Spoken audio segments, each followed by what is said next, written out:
অজান্তেই করা সেই তিনটি পাপ। কেন এই পাপ কার্যের ক্ষমা মেলে না? গরুর পুরাণ ও শ্রীকৃষ্ণের অমোঘ সতর্কবাণী। নমস্কার বন্ধুগণ, আমরা সবাই নিজেদের ভালো মানুষ বলে দাবি করি। আমরা চুরি করি না, কাউকে খুন করি না, সরাসরি মিথ্যা বলে কারোর ক্ষতি করি না।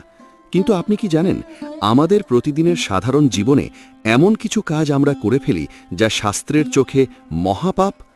একে বলা হয় অনিচ্ছাকৃত পাপ বা অজ্ঞাতসারে করা অপরাধ।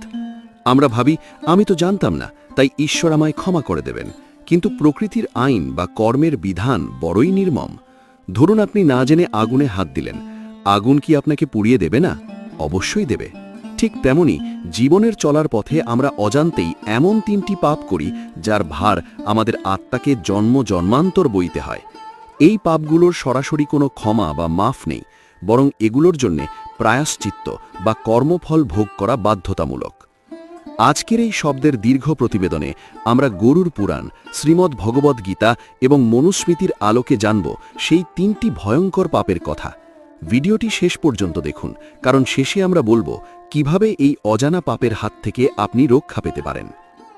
ভিডিওর মূল অংশে যাওয়ার আগে আমাদের বুঝতে হবে কর্ম কিভাবে কাজ করে।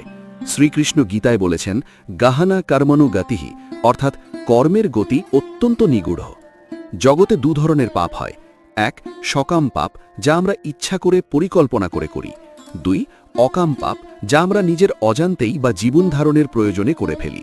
শাস্ত্র বলছে, ইচ্ছা করে করা পাপের শাস্তি তো অবধারিত, কিন্তু অজান্তেই করা পাপের ফলও আমাদের ভোগ করতে হয়, কারণ আমরা এই জগতের ইকোসিস্টেম বা বাস্তু সংস্থানের অংশ। আমাদের প্রতিটি শ্বাস, প্রতিটি পদক্ষেপ অন্য কারোর জীবনের ওপর প্রভাব ফেলে।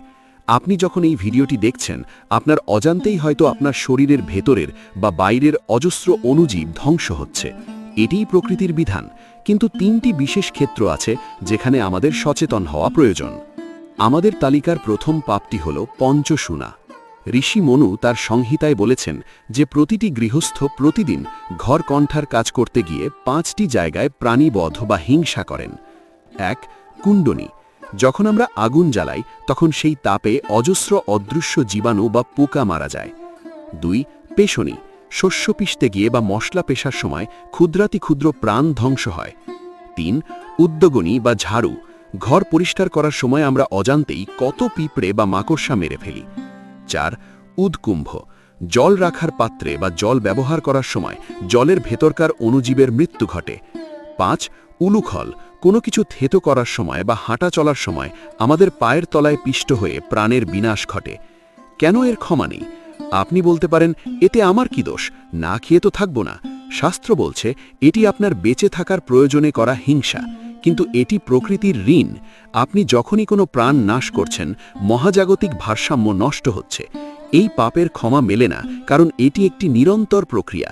এর ফলশ্রুতি মানুষের জীবনে রোগব্যাধি এবং মানসিক অশান্তি আসে। দ্বিতীয় পাপটি হল আমাদের কথা বা শব্দ। একে বলা হয় অজান্তেই বলা অপ্রিয় সত্য বা মিথ্যা। আমরা অনেক সময় মজার ছলে কাউকে কিছু বলি, অথবা কারোর নামে একটি ছোট্ট কথা রটিয়ে দিই। আমরা ভাবিও না সেই কথাটি সেই মানুষের জীবনে কত বড় বিপর্যয় আনতে পারে। একে বিজ্ঞানের ভাষায় বলা হয় বাটারফ্লাই এফেক্ট। আপনার বলা একটি ছোট্ট তুচ্ছ কথা হয়তো কারোর কানে গেল, সে সেই কথাটি অন্যভাবে কাউকে বলল এবং শেষ পর্যন্ত সেই মানুষটির সামাজিক সম্মান বা চাকরি চলে গেল। আপনি হয়তো জানলেনই না যে আপনার কথার কারণে একজনের জীবন ধ্বংস হয়ে গেছে। শ্রীকৃষ্ণ বলেছেন, বাক্যের তপস্যা হল এমন কথা বলা যা সত্য, প্রিয় এবং হিতকর। কিন্তু আমরা যখনই কারোর চরিত্র নিয়ে কথা বলি বা না জেনে কাউকে দোষারোপ করি, তখন সেই ব্যক্তির দুঃখের তরঙ্গ আমাদের কর্মফলের সাথে যুক্ত হয়ে যায়। এই পাপের সরাসরি ক্ষমা এই কারণেই নেই, কারণ আপনি যে কথাটি একবার বলে ফেলেছেন তার ফিরিয়ে নেওয়া সম্ভব নয়। ধনুক থেকে বের হওয়া তীরের মতো তা তার লক্ষ্য ভেদ করেই ছাড়ে। তৃতীয় এবং অত্যন্ত ভয়ঙ্কর পাপটি হল অন্নদোষ। শাস্ত্র বলছে, যাহার অন্ন খাবে তাহার পাপের ভাগী হবে। আমরা অনেক সময় এমন মানুষের বাড়িতে নিমন্ত্রণ খাই বা এমন উৎস থেকে টাকা কামাই করি যা অনৈতিক। ধরুন আপনি এমন একজনের বাড়িতে খেলেন যে সুদের কারবার করে বা কাউকে ঠকিয়ে টাকা কামিয়েছে। সেই অন্ন যখন আপনার রক্তে মিশছে, তখন সেই অন্নদাতার সমস্ত নেতিবাচক চিন্তা এবং পাপ আপনার মস্তিষ্কে প্রভাব ফেলতে শুরু করবে। আপনি হয়তো কোনো চুরি করেননি, কিন্তু চোরের টাকায় কেনা অন্ন খেয়ে আপনার মনেও কুবুদ্ধি জন্মাবে। একেই বলা হয় অজান্তেই করা অন্ন পাপ। গরুর পুরাণে বলা হয়েছে, যারা অপবিত্র বা অধর্মী মানুষের অন্ন গ্রহণ করে তাদের পুণ্য দ্রুত ক্ষয় হয় এবং তাদের প্রার্থনা ঈশ্বরের কাছে পৌঁছায় না। কেন এর ক্ষমা নেই? কারণ সেই অন্ন আপনার কোষের অংশ হয়ে গেছে। আপনার চিন্তা এখন আপনার অজান্তেই কলুষিত হয়ে গেছে। অনেকের মনে ক্ষোভ জন্মাতে পারে, ঈশ্বর কেন এত কঠোর? অজান্তে করা ভুলের জন্য কেন ক্ষমা নেই? আসলে এটি ভগবানের কোনো রাগ নয়, এটি হলো কার্য কারণ সম্পর্ক। আপনি যদি ভুল করে বিষ পান করেন, তবে বিষ তার কর্ম পালন করবেই। ঠিক তেমনি এই তিনটি পাপ সরাসরি আপনার সূক্ষ্ম শরীর বা আভাকে কালিমালিপ্ত করে। এই পাপগুলো সরাসরি ক্ষমা না হওয়ার কারণ হলো এগুলোর সমাধান কেবল অনুশোচনায় হয় না, এগুলোর জন্যে ঋণ পরিশোধ করতে হয়। আপনি প্রকৃতির থেকে প্রাণ নিয়েছেন, তাই আপনাকে প্রকৃতিকে কিছু ফিরিয়ে দিতে হবে। আপনি অন্যের অমঙ্গল করেছেন শব্দের মাধ্যমে, তাই আপনাকে সেই ক্ষতি পূরণ করতে হবে। তাহলে কি মুক্তির কোনো পথ নেই? সনাতন ধর্ম অত্যন্ত দয়ালু। শাস্ত্র বলছে, এই তিনটি অজান্তেই করা পাপের হাত থেকে বাঁচতে হলে আমাদের প্রতিদিন 5টি ছোট কাজ করতে হবে।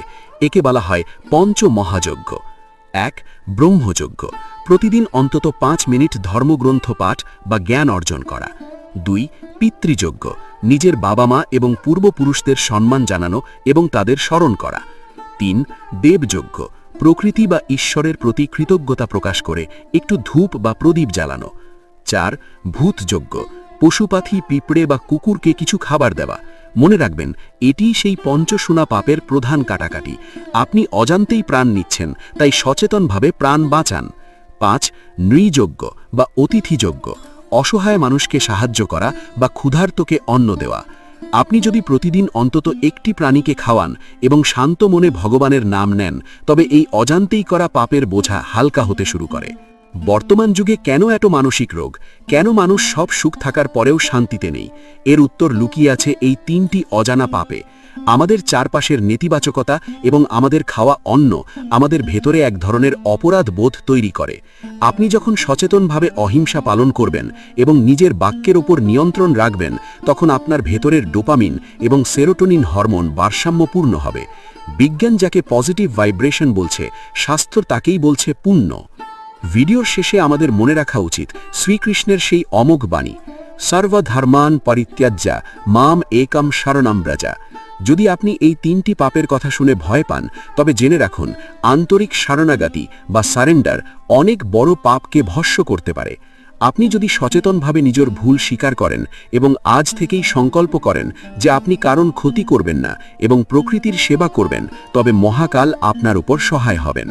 বন্ধুগণ, জীবন হলো একটি শেখার প্রক্রিয়া। অজান্তেই আমরা অনেক কিছু ভুল করি, কিন্তু সেই ভুলগুলো জানার পর সংশোধন না করাটাই হলো আসল পাপ। আজকের এই ভিডিওটি যদি আপনার চোখ খুলে দিয়ে থাকে, তবে জানবেন এটিই ভগবানের সংকেত আপনার জীবন বদলানোর। আজ থেকেই চেষ্টা করুন বাড়িতে তৈরি সাত্ত্বিক খাবার খেতে, কথা বলার আগে অন্তত একবার ভাবতে এবং প্রকৃতির ক্ষুদ্রাতি ক্ষুদ্র প্রাণীদের প্রতি দয়ালু হতে। দেখবেন আপনার জীবন থেকে অশান্তির মেঘ ধীরে ধীরে কেটে যাচ্ছে। ভিডিওটি কেমন লেগেছে কমেন্ট বক্সে জানান। আপনার জীবনে কি এমন কোনো ঘটনা ঘটেছে যেখানে আপনি পরে বুঝতে পেরেছেন আপনি অজান্তেই কোনো পাপ করেছিলেন? আমাদের সাথে শেয়ার করুন। জ্ঞান ভাগ করে নেওয়াই হলো শ্রেষ্ঠ পুণ্য। ভিডিওটি ভালো লাগলে লাইক দিন এবং আপনার প্রিয়জনদের সাথে শেয়ার করুন, যাতে তারাও এই অজানা পাপ থেকে রক্ষা পান। দেখা হবে পরবর্তী ভিডিওতে। ততক্ষণ সবাই সুস্থ থাকুন, কর্মের পথে সতর্ক থাকুন। জয় শ্রীকৃষ্ণ।